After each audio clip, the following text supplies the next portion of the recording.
Okay guys, so we're looking at page 83 in our student journal. This is the second part of section 4.2.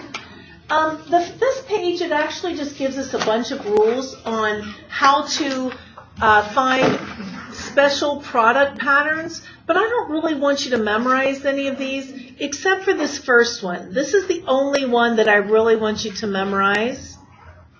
So I want you to know that if you have a plus b times a minus b, if we do a times a, we get a squared. If I do the outers, I get negative ab. If I do the inners, I get positive ab. So those two will cancel out and give me 0. And then positive b times negative b is negative b squared. So here's an example of it. If I have x plus 3 times x minus 3, that's x squared minus 9.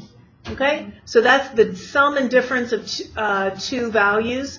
Whenever I have the sum of a binomial multiplied by the difference of the same binomial, I can just literally do a squared minus b squared. Okay? These we will not be memorizing because we're going to use a different method called Pascal's triangle.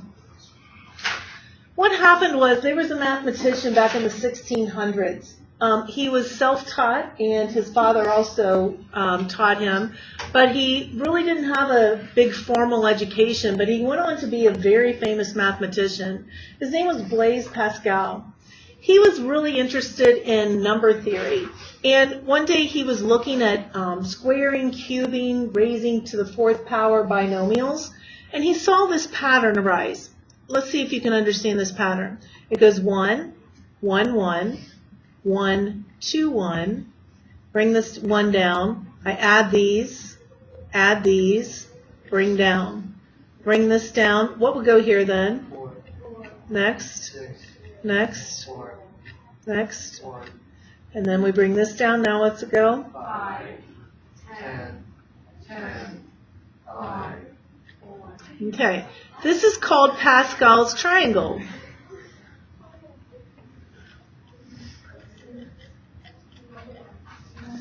Okay, so we could continue this pattern forever. Now, the way that this helps us to figure things out, is this level right here. This is telling me what a plus b to the 0 power is. What's anything raised to the 0 power? 1. This next one would be telling me the coefficients for a plus b to the first.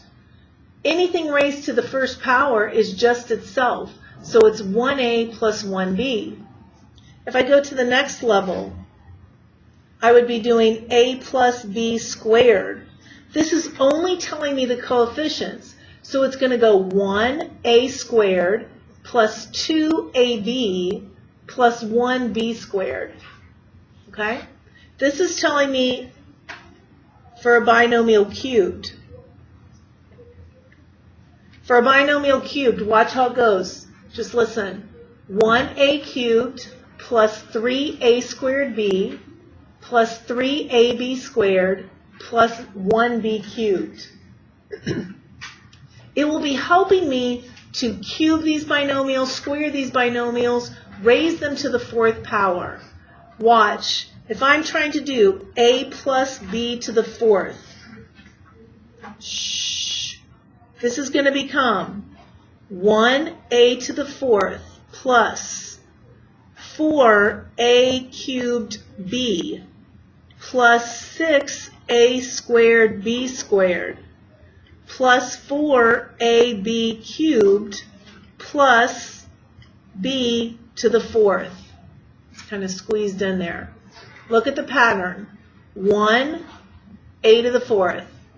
4, a cubed b. 6, a squared b squared. Plus 4ab cubed. Plus 1b to the fourth. So Pascal's triangle can help me to expand this so that I don't have to multiply the whole thing out. I don't have to do a plus b times a plus b, get that answer. And then I'd have to multiply it by another a plus b, get that answer. Then I'd have to multiply it by another a plus b. It would take forever. I can go directly to what that answer is. Let's look at the back. They've written it all out for us. Here's Pascal's triangle down to the 5th row. What do you notice about the A's here? It starts with A to the 5th, then what? So what's happening to the A exponents every time? Go down by 1. With the B's, we start off with B to the 0, then B to the 1st, B to the 2nd, B to the 3rd, B to the 4th, B to the 5th. What do you notice about if I add the exponents in each term? For example, here's a term. See how I end up with, if I have a binomial to the 5th, I end up with 1, 2, 3, 4, 5. Oops, that's not one of them. 6. I end up with 6 terms.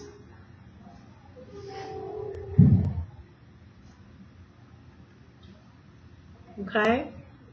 And what do you notice about the exponents again? That's 5, but what's 4 plus 1? 3 plus 2? 5, 5, 5. See that?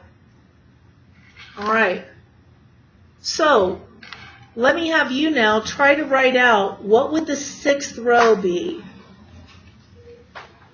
What would it be for A plus B to the 6th power? Can you figure out what the next row would be for Pascal's triangle and then write it out?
Okay guys, so watch the coefficients. Once I found this next row, my coefficients had to go 1, 6, 15, 20, 15, 6, 1. My A's had to go A to the 6th, A to the 5th, A to the 4th, A cubed, A squared, A, no A. The B's, I had no B. B to the 1st, B squared, B cubed, B to the 4th, B to the 5th, B to the 6th. All right? Questions? Okay, so now we're going to do this first example. We have 2x minus 1 quantity cubed. We're not going to look up above. We're not going to look up above. I'm going to identify A. A is going to be 2x for this example. B is going to be negative 1. The pattern, I know it starts, this would be to the 0 power. This would be to the 1st power, to the 2nd, and to the 3rd. So you're not going to have that triangle in front of you all the time. So I have to recreate it on my own. So now I know what my coefficients are going to be. Now I'm going to write this out using the A's. Don't look up above. Pretend you can't see that, or fold it down or something. So this is going to go 1A to what power? 3rd plus 3A squared b plus 3ab squared plus b cubed. I check my coefficients. 1, 3, 3, 1. I check the number of terms. Terms are separated by pluses and minuses. So I have my 4 terms. Now all I have to do is do substitution. So I'm going to substitute in. So I've got 1, substitute in A, substitute in A and B, substitute in A and B,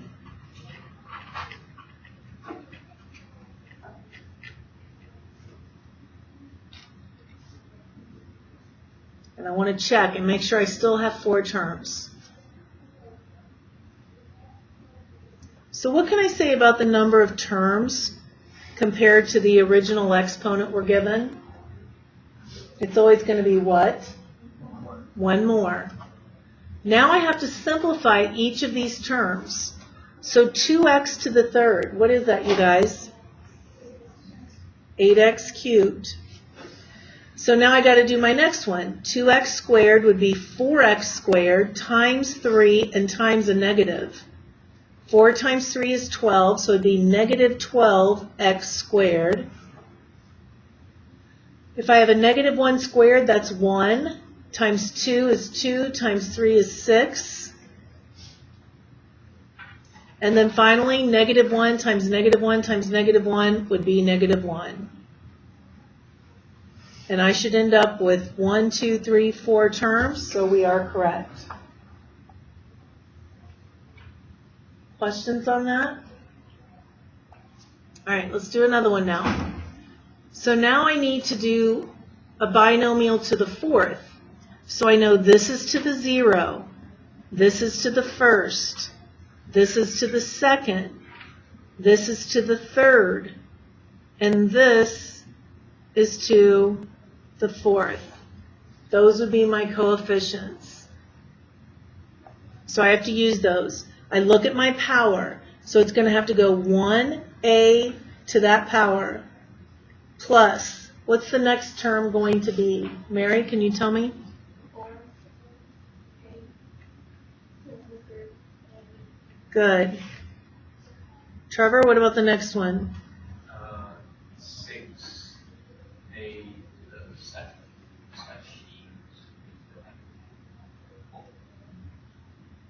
/ Okay. What about the next one, Tim? What's it going to be?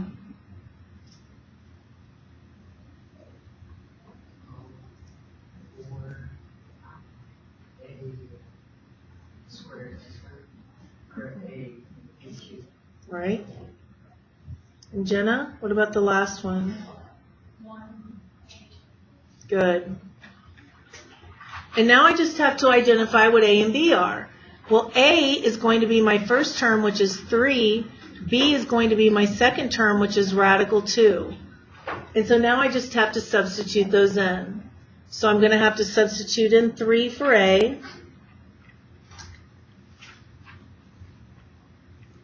And I'm going to have to substitute in radical 2 for B.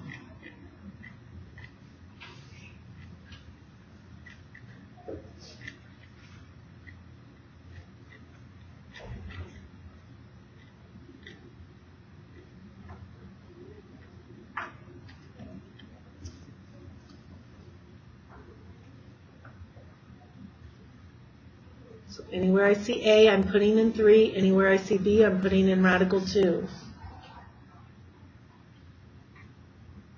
So now we have to go with each term. We have 1, 2, 3, 4, 5 terms, and that's correct to have that.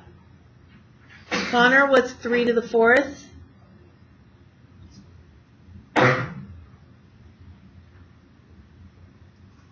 81. Plus, now I have to multiply these. 4 times 3 is 12, radical 2. So I'm going to have 12 radical 2. Go to the next one. Start here, guys. What's radical 2 squared, everybody? 2, and then this would be 9 and 6. So 6 times 9 is 54, times 2 is 108. Go to the next term. Some people like to mark these out as they go too. It makes it a little easier.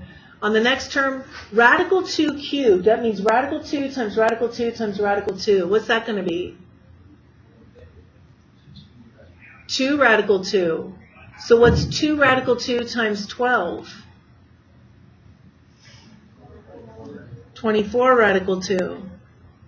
So done with that. And then radical 2 to the 4th, guys, that's radical 2 times radical 2 and radical 2 times radical 2. So this is 2 and this is 2. So what is it? Just 4. And now I just combine my like terms. I want to check, though. I need to have 5 terms. Check. 1, 2, 3, 4, 5. A lot of times people leave out terms. So I have 81 and 108. That's 190 or 189 plus 4 is 193. And then I have 12 and 24 of those, which is 36 radical 2. All right, any questions? Okay, now, this is going to be something that is always on like an ACT or SAT. They usually have something similar to this. It'll say, like, which of the following is the 4th term of 3x plus y squared to the 6th? I am not going to do this whole problem. I need to have the 6th row, so I'm going to generate it. I know this is to the 0, 1st, 2nd, 3rd, 4th, 5th, and 6th. Everybody understand where that came from? As soon as I see that 6 right there, I know I did the 6th row. Now, it's asking me to find the 4th term only. I don't have to find every single term, guys. I just want to know the 4th term. What will be the coefficient for that 4th term? 20. And if it's that 4th term, listen closely here, guys, it would have to go a to the 6th, a to the 5th, a to the 4th, a to the what? 3rd. So I know it would have to be 20a to the 3rd, b to the what? What does it? Say it louder. B would have to be to the 3rd too, wouldn't it? It goes no B, B to the 1st, 2nd, 3rd. So now I just have to identify A is 3x, B is y squared. Plug it in now. 20, find A, cube it. B has to get cubed as well. So what's 3 to the 3rd, and it is not 9? 27. So I'm going to have 20 times 27x cubed. What's y squared cubed? Y to the 6th. So 20 times 27 is 540 x cubed y to the 6th. That's going to be our 4th term. Any questions? All right, I want you guys to try one. The first person to show me the correct answer will get some Skittles. Okay, I want you to find the 3rd term of 2x minus 5 to the 5th. Find the 3rd term.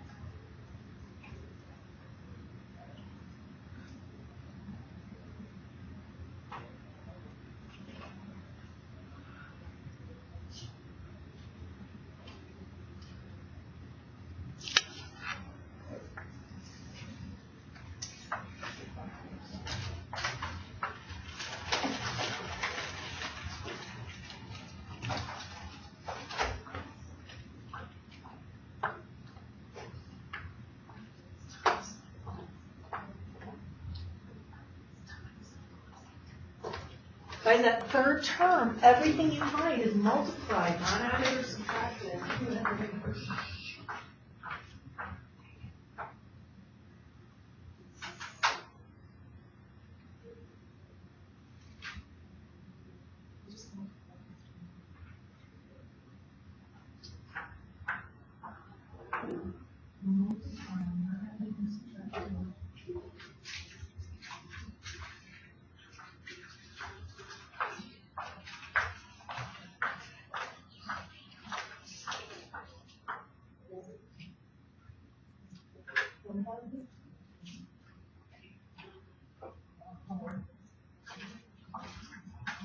Yes, good.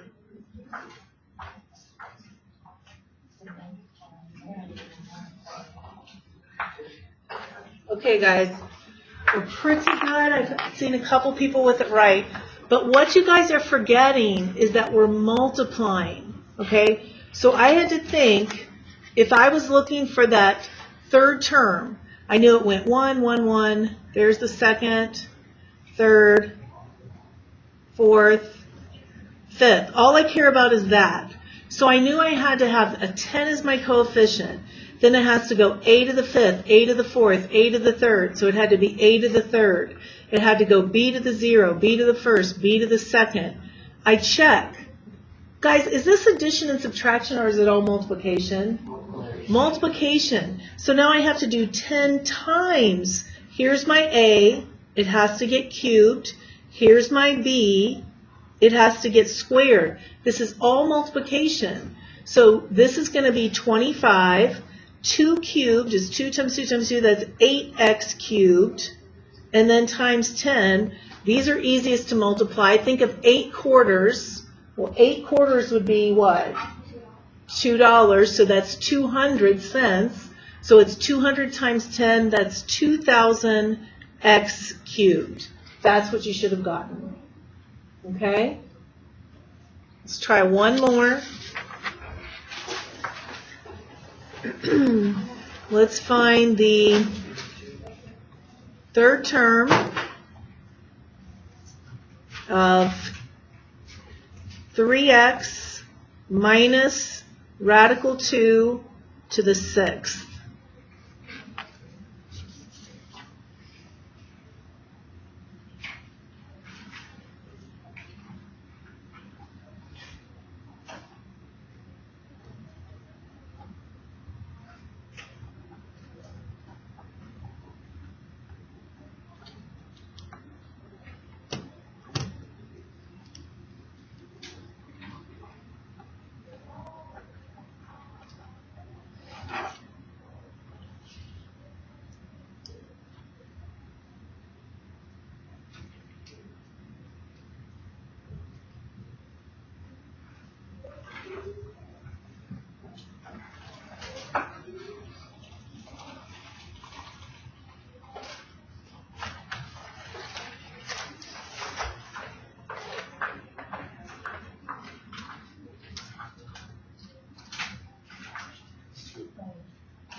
Okay, I've got my people. So here's what you should have gotten. Yes. Did you guys get it? If you did not, some things I saw. First of all, the radical 2 is getting squared. Radical 2 squared. It doesn't even matter that it's a negative, guys, because if it's getting squared, it's going to turn positive, right? So I just wrote it as radical 2. It's truly negative. But then that's going to be 2. And then just do the rest of it, and we get 2430x to the 4th. Okay, good job.